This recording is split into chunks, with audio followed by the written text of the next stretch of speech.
Hola amigos de Scenery Planet.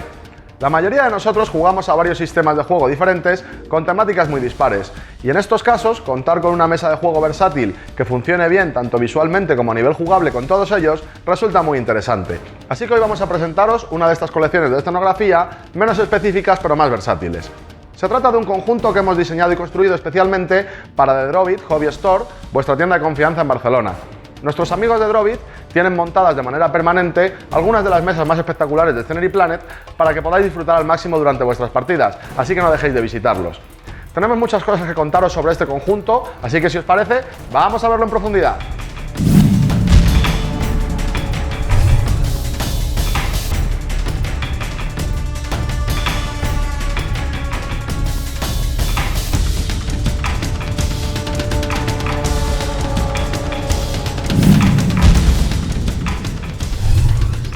Las mesas de juego más específicas, especialmente a nivel constructivo, pueden resultar muy divertidas para algunos sistemas de juego, pero ser poco adecuadas para otros. Y en casos extremos, especialmente si solemos utilizar las mismas listas de ejército o enfrentarnos a los mismos adversarios, nuestras partidas pueden perder frescura o dinamismo si están muy condicionadas por las características del campo de batalla.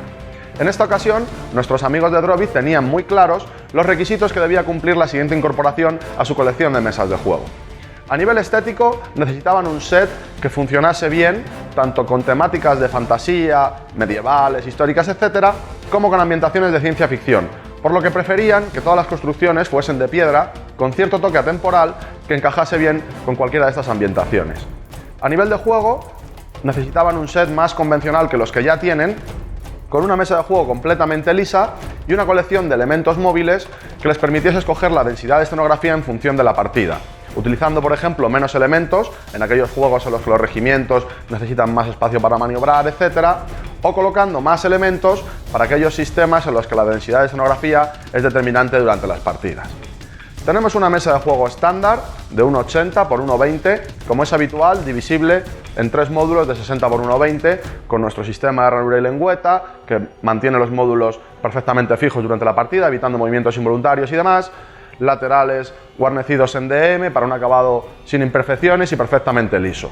En cuanto a los acabados, encontramos este pavimento de piedra muy deteriorado tras los siglos de abandono, con una textura de sillares muy interesante, césped que ha crecido en las llagas de la piedra, bordes irregulares que dan paso a esta zona de terreno más convencional, arenoso, con parche de césped y demás. Como veis, las dos zonas crean un contraste de color muy interesante. En cuanto a los elementos móviles, buscaban una colección que cumpliese los roles más clásicos de la escenografía, con cierta versatilidad, pero sin ser demasiado específicos, de manera que no condicionasen en exceso el desarrollo de las partidas.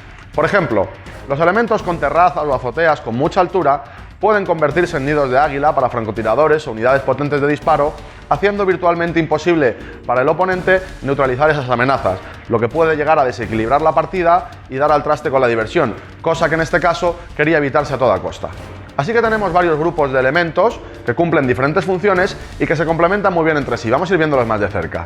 En primer lugar, tenemos unas cuantas bases pequeñas de ruinas y escombros, similares pero con tamaños variados, con columnas desmoronadas, etc., que van a resultar ideales para dar cobertura parcial a las miniaturas de infantería. También vamos a poder utilizarlas para partir áreas muy despejadas de la mesa y obligar, por ejemplo, a los vehículos a maniobrar para esquivarlas y demás. Si en lugar de espaciarlas las agrupamos, podemos representar zonas de ruinas densas con un aspecto muy interesante, que pueden incluso considerarse terreno difícil o peligroso, etc.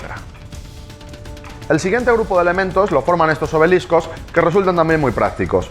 Tienen un tamaño adecuado para ocultar totalmente miniaturas individuales, unidades poco numerosas e incluso bípodes, y para ocultar parcialmente la mayor parte de los vehículos y criaturas monstruosas de tamaño medio. Además, su altura y volumen van a resultar ideales para que puedan proporcionar cobertura parcial a los monstruos y máquinas de guerra más voluminosos, ya sean gigantes, bípodes superpesados, etc. E incluso aeronaves o criaturas voladoras grandes. También vamos a poder romper líneas de visión de largo alcance trazadas desde elementos con altura, etc. Hemos querido representar algunos de estos obeliscos destruidos para aumentar las posibilidades estéticas y la variedad en cuanto a volúmenes.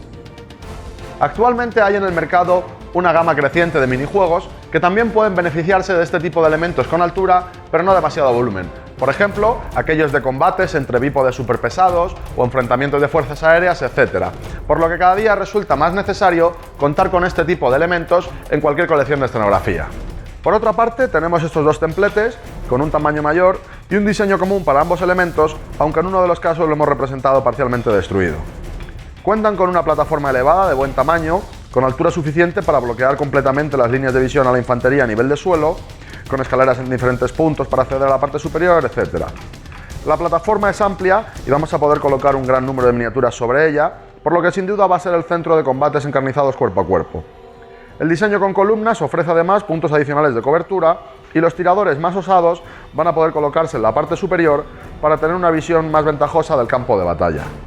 Por último, tenemos estos elementos de ruinas grandes que tienen un diseño muy interesante, con columnas, paredes con grandes ventanales y escaleras que dan acceso a pequeños subniveles en los que vamos a poder colocar a cubierto unidades defensivas o especialistas de disparo. Las bases están terminadas con escombros, etc., para integrarlas adecuadamente en el campo de batalla, y aunque tienen un diseño común, todos estos elementos presentan un diferente nivel de deterioro. De nuevo, estos elementos tienen un volumen suficiente para bloquear líneas de visión eficazmente y dar cobertura a las miniaturas especialmente grandes, voladores, etc. La altura de las plataformas va a proporcionar a nuestros tiradores una mejor perspectiva del campo de batalla, pero no es tan alta como para que la ventaja sea excesiva, ni para que estas posiciones se conviertan en nidos de francotirador inexpugnables.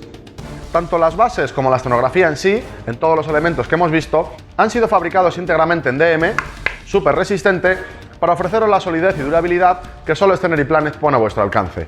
En todos los casos, los patrones de piedra, texturas, etc. han sido trabajados a mano para conseguir un acabado lo más atractivo posible que haga justicia incluso a las colecciones de miniaturas más espectaculares. Como veis, cuando ponemos a trabajar juntos los diferentes grupos de elementos, conseguimos un campo de batalla muy equilibrado y que nos ofrece muchas posibilidades a nivel de juego. Si os parece, vamos a ver algunas configuraciones alternativas para que os hagáis una idea de lo versátil que puede llegar a ser un conjunto de estas características. Este podría ser un buen ejemplo de configuración poco densa. Hemos prescindido de los elementos más voluminosos y tenemos zonas despejadas especialmente adecuadas para los juegos en los que los regimientos tienen que maniobrar, etc. Como veis, aún así, resulta muy atractivo y nos ofrece muchas posibilidades. Este sería otro ejemplo de configuración poco densa. Hemos utilizado el mismo número de elementos que en el ejemplo anterior, pero en este caso hemos dispuesto los obeliscos formando un círculo en la parte central. Seguimos teniendo espacio para que los regimientos puedan maniobrar y coberturas interesantes para los juegos de miniaturas individuales. En este otro caso, hemos incluido las ruinas de mayor altura, de nuevo con una configuración poligonal y con un templo en el centro de la mesa. Hemos utilizado los elementos de escombros más pequeños para completar otras zonas y romper líneas de visión, y como veis, seguimos teniendo espacio para los vehículos o unidades más grandes y muchas posibilidades a nivel de juego. En este otro caso estamos ya utilizando todos los elementos de la colección, hemos dispuesto los obeliscos en una línea a lo largo del tablero y utilizado el resto de elementos de ruinas y escombros para completar, romper líneas de visión o zonas demasiado despejadas, etc., lo que, como veis, da de nuevo lugar a una configuración realmente interesante y con muchas posibilidades. Por último, hemos querido mostraros esta configuración realmente densa en 1.20 x 1.20, adecuada para juegos de escaramuzas que necesitan una densidad de escenografía mayor, etc. Como veis, los elementos siguen ofreciendo muchas posibilidades y trabajando muy bien en conjunto. Estos son solo algunos ejemplos, pero como ya podéis ver, este tipo de colecciones no se ven limitadas por elementos fijos complejos y siempre vamos a poder adaptar la mesa a nuestras necesidades, sean cuales sean, por lo que nunca vamos a jugar dos partidas iguales.